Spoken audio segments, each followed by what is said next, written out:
Índice usado no reajuste de contratos de aluguel registra a inflação de 0,30% em novembro. Caixa libera mais um lote do Fundo de Garantia do Tempo de Serviço para não correntistas. Chegou a vez dos nascidos em agosto. Nesta edição você confere a última reportagem da série Sinais da Fé, que mostra a devoção na padroeira do Paraná. Além de promover orações, Papa Francisco decide enviar 100 mil euros para ajudar as vítimas do terremoto na Albânia. Hoje vamos te mostrar a cidade de Goianira, em Goiás, que tem grande importância na história de vida do padre Pelágio Salter. E neste domingo tem filme aqui na TV Pai Eterno. Nós vamos exibir o longa Paulo VI. O JBN de hoje está no ar.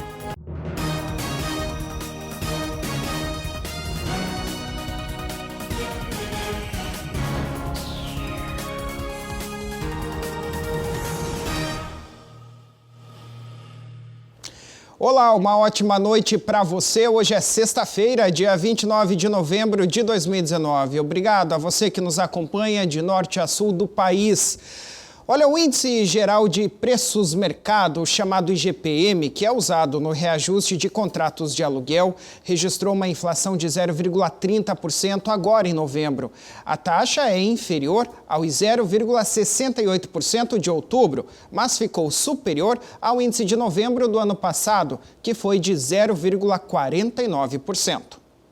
Com o resultado de novembro deste ano, o IGPM acumula uma inflação de 5,11% no ano e de 3,97% em 12 meses. A queda da taxa de outubro para novembro foi puxada pelos preços no atacado. A inflação do índice de preços ao produtor amplo, que mede o atacado, caiu de 1,02% em outubro para 0,36% agora em novembro. O varejo e a construção civil tiveram alta no período. O índice de preços ao consumidor, que mede o varejo, teve uma inflação de 0,20% em novembro, isso após uma deflação, ou seja, uma queda de preços de 0,05% em outubro. Já a inflação do Índice Nacional de Custo da Construção subiu de 0,12% em outubro para 0,15% em novembro. A Caixa Econômica Federal liberou hoje os saques de até R$ 500 do Fundo de Garantia do Tempo de Serviço, FGTS, para não correntistas do banco, nascidos em agosto. Trata-se do 5º lote de não correntistas. Os 7 lotes pagarão ao todo cerca de R$ 25 bilhões para 62 milhões e 500 mil trabalhadores brasileiros. Incluindo os correntistas da Caixa, a liberação dos saques do FGTS abrange o total de 96 milhões de brasileiros, com 40 bilhões de reais nas contas vinculadas. Os saques de até R$ 500 do FGTS começaram em setembro para os correntistas da Caixa, que tiveram o crédito automático em conta. Desde o começo do período de saques até o dia 19 de novembro, a Caixa informou que já foram sacados cerca de 18 bilhões e 900 milhões de reais por 44 milhões de trabalhadores, ou seja, 46% de contemplados já sacaram 47% do total previsto. A Caixa decidiu antecipar o calendário de saques para não correntistas, já que o volume de transações de correntistas pela internet que tiveram a prioridade foi grande, desafogando então as agências. Portanto, com a mudança, todos os trabalhadores poderão fazer os saques ainda este ano. O calendário para quem não é correntista da Caixa segue da seguinte forma: quem faz aniversário em setembro e outubro terá o saque liberado a partir do dia 6 de dezembro. Já para aniversariantes de novembro e dezembro, o saque poderá ser feito a partir do dia 18 do próximo mês. Apesar da mudança no cronograma, a data limite para que o trabalhador faça o saque continua sendo o dia 31 de março do próximo ano. Caso o saque não seja feito até a data, os valores retornam para as contas do FGTS. Vale lembrar que o saque imediato de até R$ 500 não tem relação com o saque a aniversário, que só começa a ser pago em abril de 2020. O senador do Partido Nacional de Centro-Direita do Uruguai, Luiz Lacalle Pou, será o próximo presidente do Uruguai depois que números apresentados pela contagem secundária realizada pela Corte Eleitoral do país indicaram a sua vitória no segundo turno realizado no último domingo. A posse será no dia 1º de março do ano que vem. Ainda nesta quinta-feira, o presidente da Corte Eleitoral, Wilfredo Penco, disse à agência EFE que não proclamaria o presidente até que a última urna fosse aberta. Porém, como a diferença entre Lacalle Pou e o candidato da Frente Ampla de Esquerda, Daniel Martínez, tinha aumentado, ficou claro que Martínez não conseguiria reverter a derrota. Após uma divulgação de novos dados da contagem de votos, Martínez reconheceu que, pelo andar da apuração, não teria chances de alcançar o oposicionista, parabenizando-o como presidente eleito do país vizinho. Com a vitória de Lacalle Pou pela primeira vez em 15 anos, a coalizão Frente Ampla, formada pelo ex-presidente José Pepe Mujica e pelo atual presidente Tabaré Vázquez, fica fora do poder. Luiz Lacalle Pou nasceu em Montevidéu em 11 de agosto de 1973, o mesmo ano do golpe militar que mergulhou o Uruguai em uma ditadura que durou 12 anos. Ele estudou em uma das melhores escolas da capital uruguaia e se formou advogado no fim da década de 1990. Olha, a gente fala agora de uma situação preocupante na Amazônia, a floresta que acaba de ser o tema principal de um sínodo no Vaticano, a pedido do Papa Francisco. Os territórios indígenas tiveram 423,3 quilômetros quadrados desmatados em agosto de 2018 e julho deste ano, um total aí de 74% maior do que o verificado no mesmo período anterior. Este valor foi descoberto por meio de uma análise do projeto de monitoramento do desmatamento na Amazônia Legal por satélite, o PRODES, do Instituto Nacional de Pesquisas Espaciais, o INPE. A terra Ituna-Itatá, por exemplo, localizada no Pará, é a mais afetada pelo desmatamento no Brasil, de acordo com dados oficiais. O estado, inclusive, é o mais desmatado. A área no topo do ranking do desmate abriga um povo isolado. Ela teve 119,92 quilômetros quadrados de floresta suprimidos, o que corresponde a 28,33% de todo o desmate nas áreas indígenas do Brasil. O PRODES, que apresenta a taxa oficial de desmatamento na Amazônia Legal, divulgou há 15 dias o seu balanço anual. São 9.762 quilômetros quadrados de desmate, de acordo com a entidade. No último dia 25, a taxa foi revisada para 10,1 mil quilômetros quadrados. Ela ainda deve ser refinada outras vezes até a divulgação do balanço final, o que deve ocorrer agora em 2020. Neste mapa é possível ver como está o desmatamento em terras indígenas dentro da Amazônia. Ituna-Itatá, portanto, no Pará, como já mencionamos, tem 119,92 quilômetros quadrados. Ipitireua, no Pará, também 85,25 quilômetros quadrados. Cachoeira Seca, no Pará, 60,20 quilômetros quadrados. Trincheira Bacajá, também no mesmo estado, 34,62 quilômetros quadrados. Caiapó, paraense também, 20,04 quilômetros quadrados. Munducuru, que abrange o Amazonas e também o Pará, 18,28 quilômetros quadrados. Caripuna, em Rondônia, 10,82 quilômetros quadrados. Ubueu-Auau, em Rondônia, 10,81 quilômetros quadrados. Manoque, em Mato Grosso, 4,55 quilômetros quadrados. Yanomami, em Roraima, 4,17 quilômetros quadrados. Mesmo com a alta em relação ao ano anterior, as terras indígenas representam 4% do total que foi desmatado.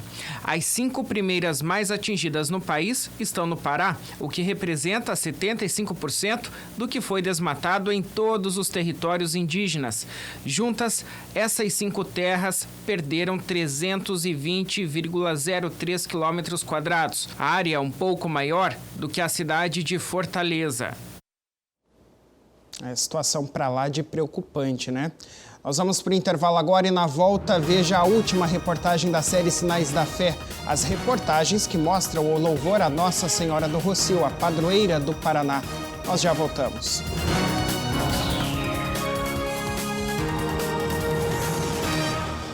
O amor do Pai Eterno está presente em todo lugar.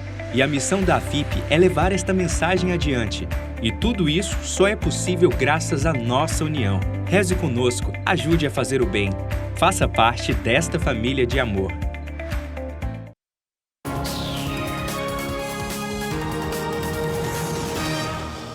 Muito bem, estamos de volta com o JBN desta sexta-feira. Obrigado mais uma vez a você que nos acompanha em todo o Brasil.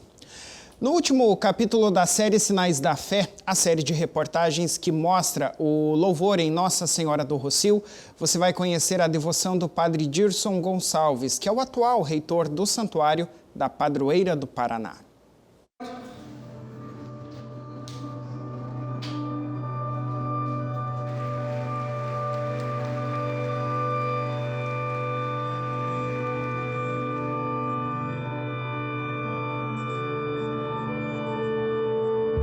Ser padre é mais que um dom. É assumir a missão de Jesus de ser o bom pastor, aquele que cuida de suas ovelhas.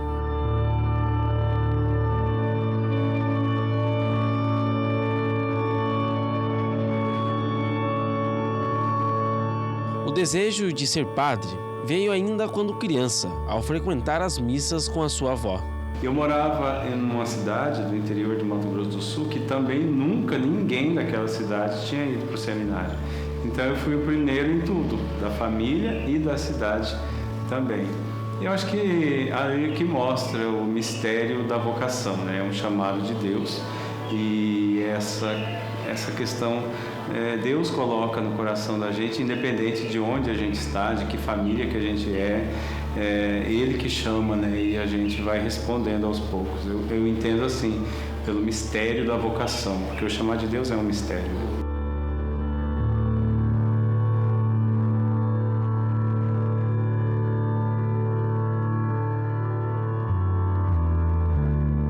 Durante toda a sua vida religiosa, Padre Dirson sempre se entregou a Nossa Senhora. Ele já foi reitor do Santuário de Nossa Senhora do Perpétuo Socorro em Curitiba e esteve à frente durante 8 anos do Santuário também em Campo Grande, no Mato Grosso do Sul. Agora eu estou mergulhando numa história de devoção que é diferente, bem diferente da Perpétuo Socorro, que é uma história que teve começo, meio e tem o seu desenrolar agora, né?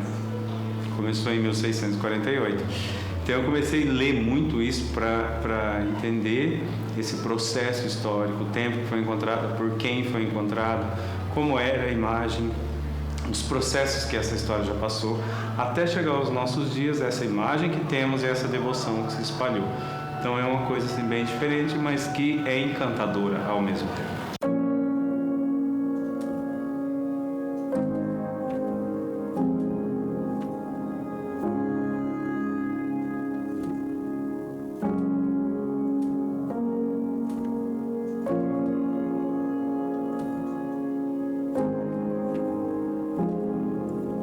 Para celebrar bem e estar em profunda conexão com Deus, Padre Dirson prepara suas homilias na capela da casa paroquial.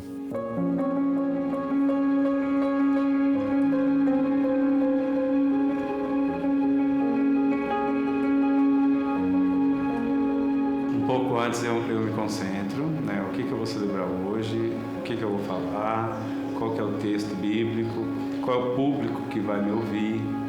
Agora, por exemplo, durante a festa, celebrei para crianças. É muito diferente. Você vê a igreja lotada de crianças, então é outra linguagem, você fala mais descontraído, você brinca com as crianças, ensina uma musiquinha, outra, é outro estilo. A missa do Santíssimo é outra coisa, né? É uma outra linguagem. Você tem que perceber as realidades que estão ali, o tema que você está trabalhando naquela missa de domingo, missa de novena. Então, tem que se concentrar e falar assim, o que eu preciso transmitir nesse momento que eu vou celebrar.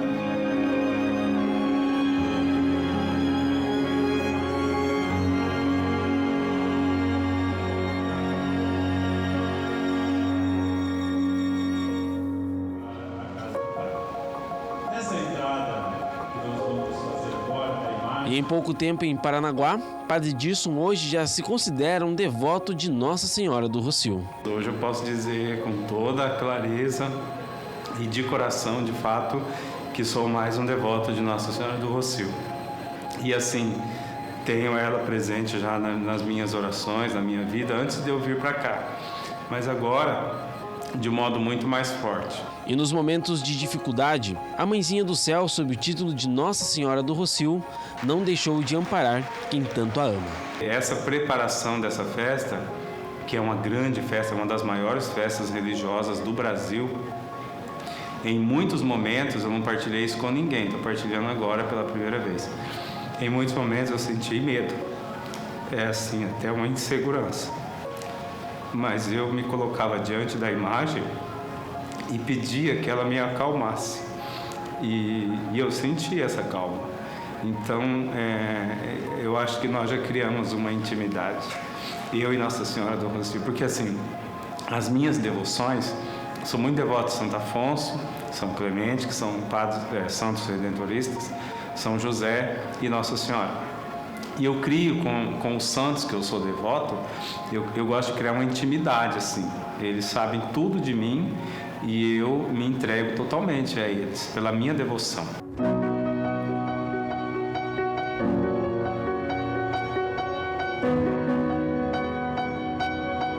E diante de Nossa Senhora do Rossio, eu já fiz várias vezes esses momentos assim de súplica mesmo. Olha, Deus me colocou aqui para cuidar da senhora, então me ajude a cuidar desse lugar que é seu. E sabe o que é interessante?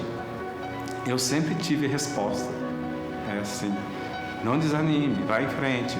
E até agora, tudo que eu vou até assim ser meio orgulhoso, mas tudo que eu quis fazer deu certo, porque não era para mim, era para ela e para o santuário dela. No cuidado com as palavras, na forma como vê o fiel no santuário pedindo as graças, o sacerdote precisa ser imagem e semelhança de Deus. Na consagração, ao transformar o pão e o vinho em corpo e sangue de Jesus, revela-se o verdadeiro sinal de fé.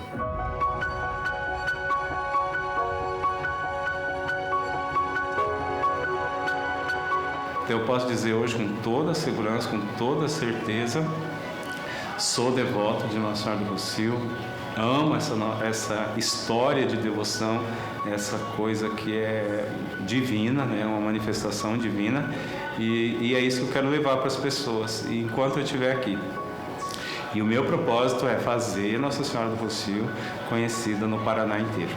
São 399 municípios, eu sei que é muito espaço, muita gente, é uma diversidade muito grande de locais, mas eu sinto também lá na alma que isso vai ser possível. Esse santuário aqui ainda vai ser um dos maiores do Brasil de devoção a Nossa Senhora do Rossio, e isso aqui vai ser assim conhecido nacionalmente, se Deus quiser.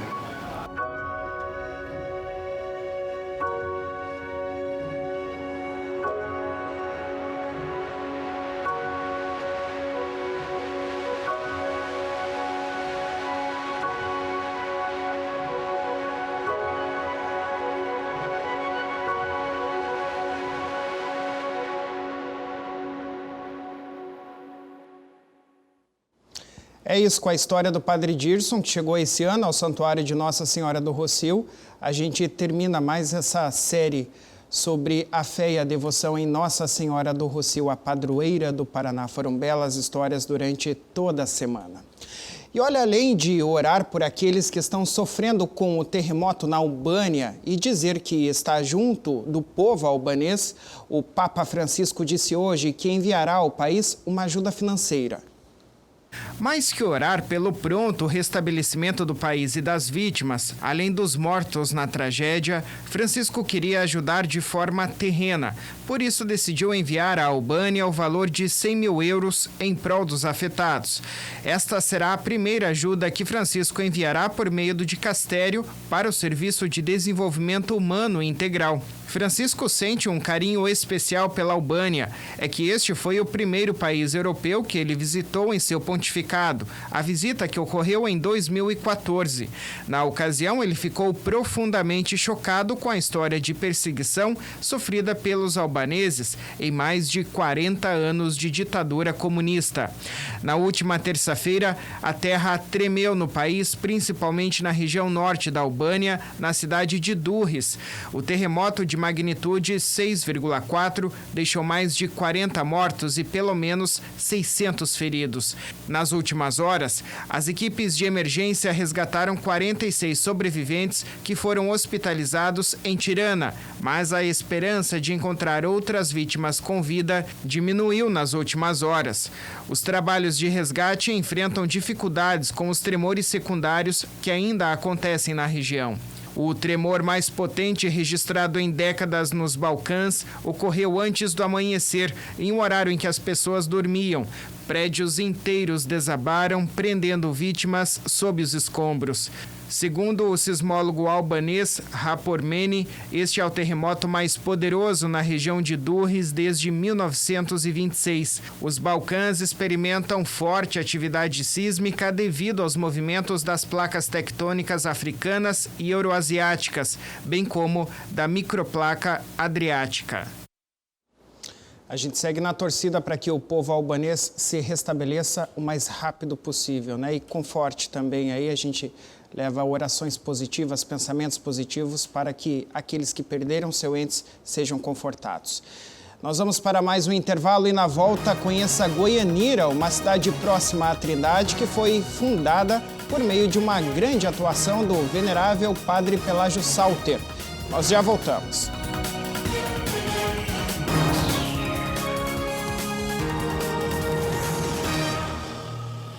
O amor do Pai Eterno está presente em todo lugar, e a missão da AFIP é levar esta mensagem adiante. E tudo isso só é possível graças à nossa união. Reze conosco, ajude a fazer o bem. Faça parte desta família de amor.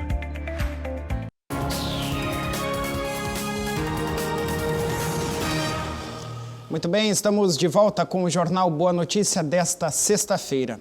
Olha, o fim de semana é sempre muito especial em Trindade, né? A nossa capital da fé em Goiás. Os devotos e devotas do Divino Pai Eterno podem desfrutar de uma programação variada e abençoada. Acompanhe agora a nossa agenda.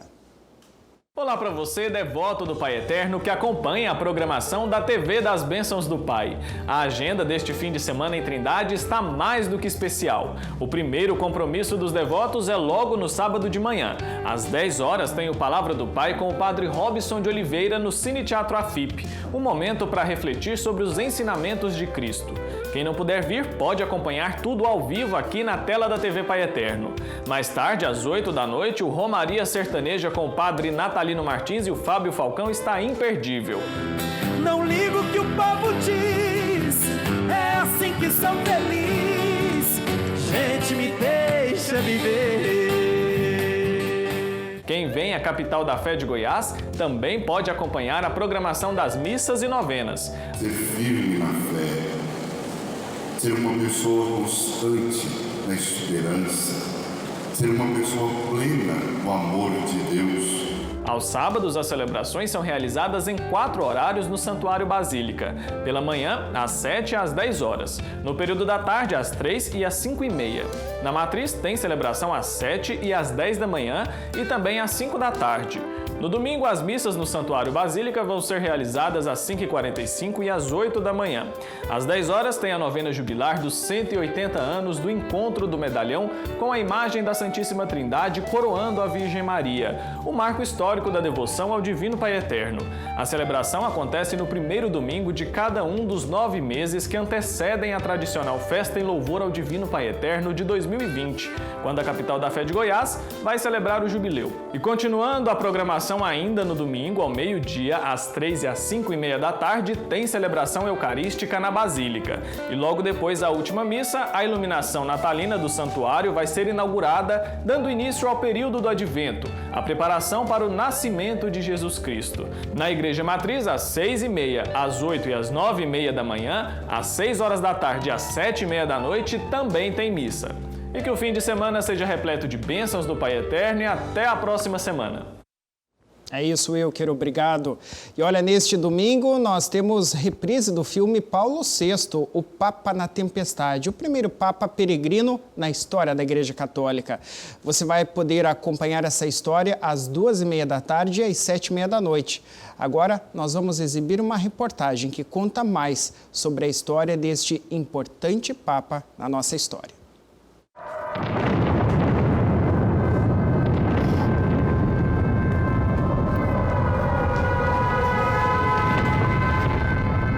Paulo VI, o Papa na Tempestade. Foi o primeiro Papa peregrino na história. Isso aconteceu principalmente por ele ter realizado missões em todos os continentes. Um homem predestinado a um papel importante na vida da Igreja Católica. Mas, santidade, é perigoso. Há mais de 100 anos que um Papa não sai do Vaticano. Não podemos evitar a dor dos inocentes.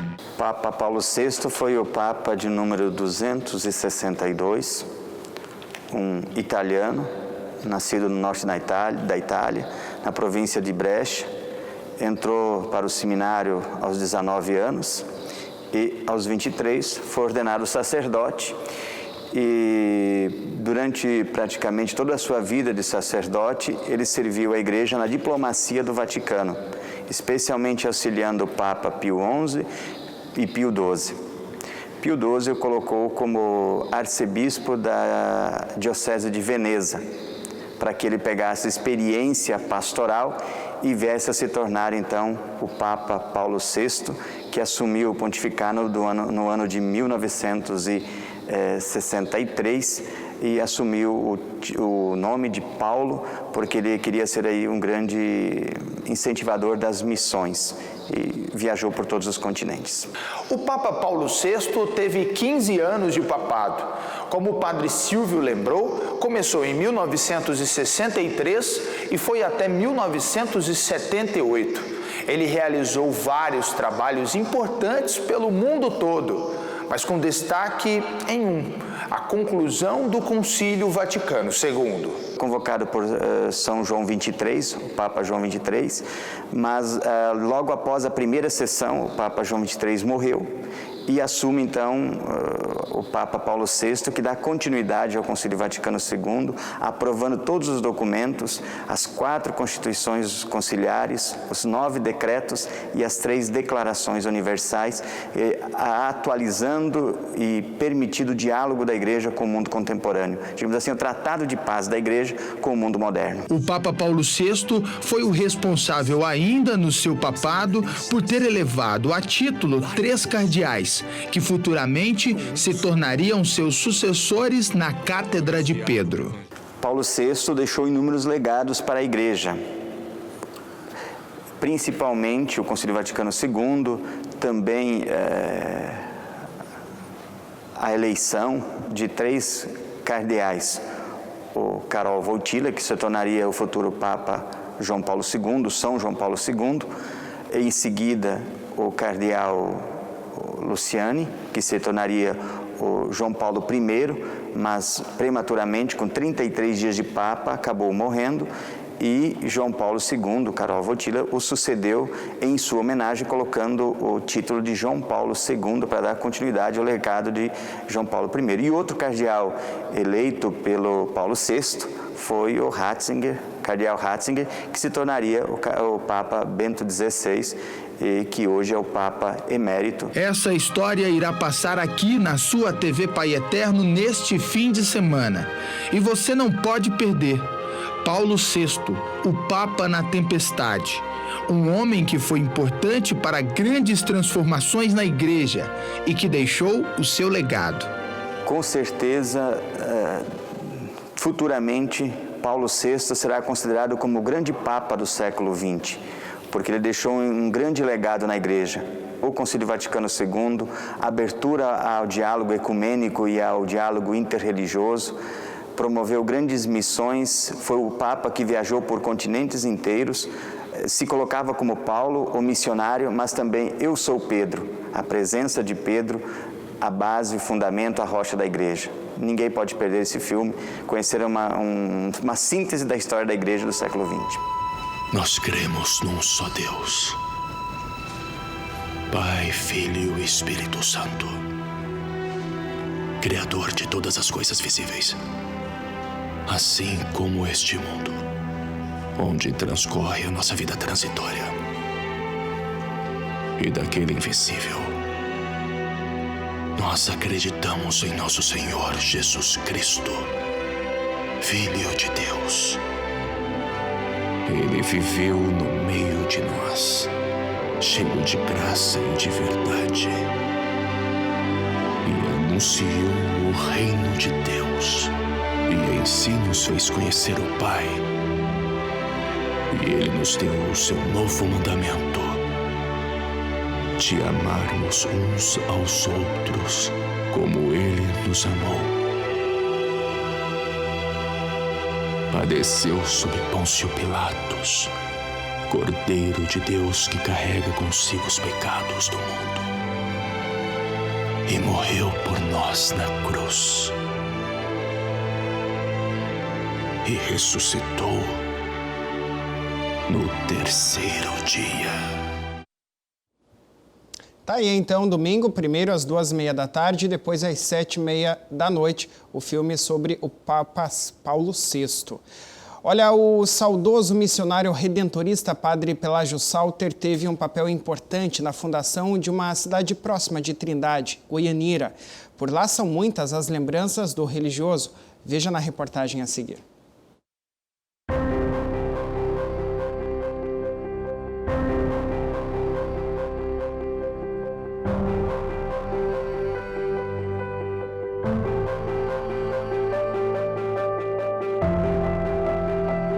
Estamos vivendo o ano devocional ao venerável Padre Pelágio Salter.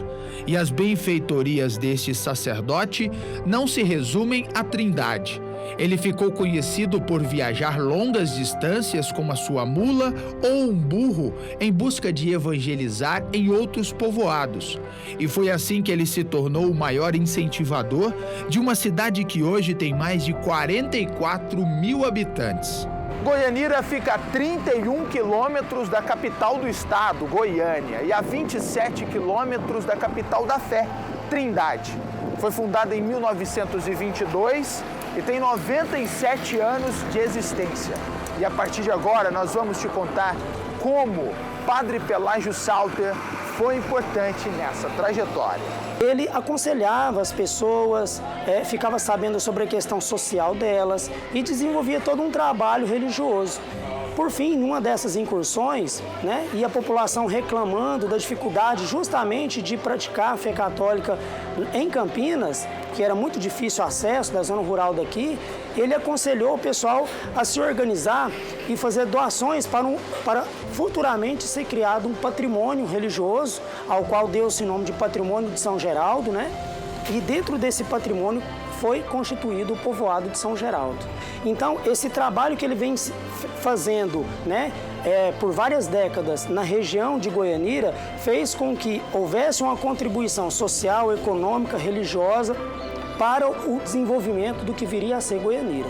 A fama do Padre Pelágio Salter era de ser um homem muito carismático. E nas suas desobrigas, que é o nome dado às visitas religiosas, às fazendas ou povoados distantes naquela época, o padre era sempre muito bem recebido pelas famílias. Há um respeito religioso, um respeito muito especial para com o Padre Pelágio, do ponto de vista do homem europeu que veio desbravar nos sertões goianos e trazer a fé católica, trazer os sacramentos e a possibilidade desse homem do sertão goiano não se sentir desassistido espiritualmente. Então, existe aqui pela região e pelas populações mais antigas, famílias pioneiras que contribuíram na formação desse povoado junto com o Padre Pelágio, na fundação de Goianira, todo um sentimento de gratidão com a figura dele e o trabalho e a obra dele que transcendeu a questão pastoral religiosa. O Luciano escreveu este livro com o título Povoado de São Geraldo, História e Religiosidade Popular de Goianira, que retrata a importância desse padre desbravador. E hoje, a cidade reconhece a importância de Padre Pelágio, a ponto de homenageá-lo de várias formas. nós temos, inclusive um dos capítulos aqui trata da representatividade do homem goiano sobre o Padre Pelágio. Você tem rodovias no estado, você tem diversos monumentos, né, órgãos que têm essa denominação e particularmente aqui em Goianira você tem o Colégio Estadual Padre Pelágio, convertido em colégio militar há alguns anos. Você tem a Vila Padre Pelágio, que é um dos setores mais assim povoados e assim que tem uma topografia, um relevo bem favorável ao desenvolvimento econômico. Você tem essa questão do Padre Pelágio, mais do que em monumentos, você tem enraizado na cultura e na tradição local. Este aqui é o bairro que leva o nome do Padre Pelágio, um dos mais povoados da cidade de Goianira. Uma realidade bem diferente daquela do início do século passado. E nós encontramos uma devota do Divino Pai Eterno de 98 anos de idade, que viveu aqui na época do padre. Dona Maria Luísa hoje mora em Goiânia e mostra que tem uma memória muito boa. Lembra bem da importância de Padre Pelágio, que chegava ao povoado de São Geraldo montado no seu burro para levar a palavra do Pai Eterno. E a cavalo. Tinha uns mulona boa e a cavalo. Tem um rapaz que andava com ele, né? Ele ia lá em Goianira. E se eu tivesse disposto, eu acabava de chegar numa fazenda. Que eles iam sempre ali em Goianira de 15 em 15 dias, e nas fazendas de 15 em 15 dias também.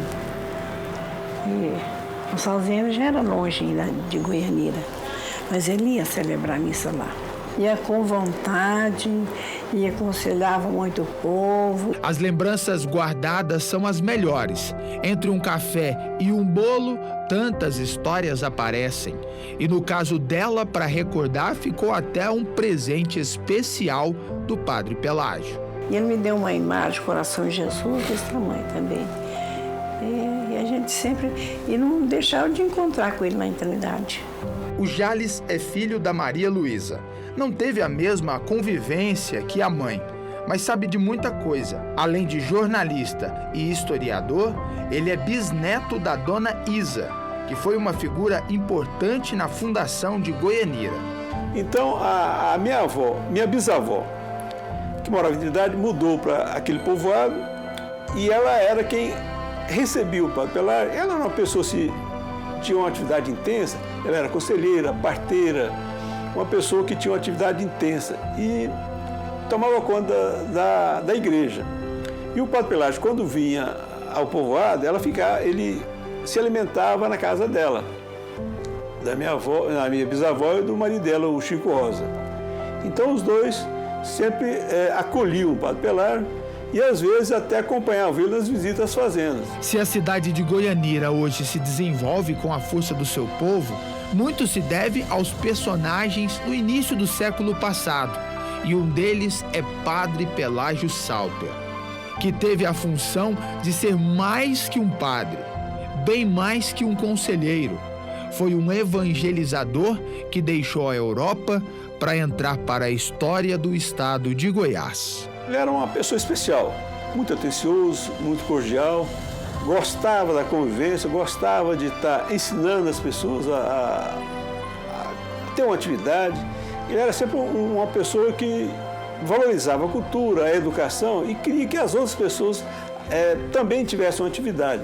Então lembra dele nessa figura de uma pessoa que estava sempre disposta a se doar, fazer com que as pessoas aprendessem um pouco mais, tivessem uma atividade mais representativa.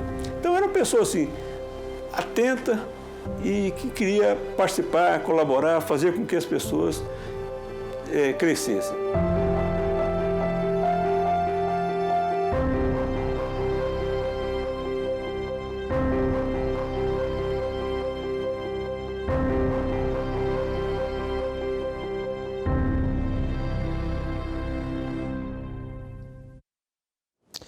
Muito bem, essas foram as informações de hoje aqui do JBN. Muito obrigado pela sua audiência. Você fica agora com o programa Arena do Som para embalar aí a sua noite de sexta-feira. E nós nos vemos de novo na segunda-feira, né? Às 8 da noite. Para você um ótimo final de semana e até lá.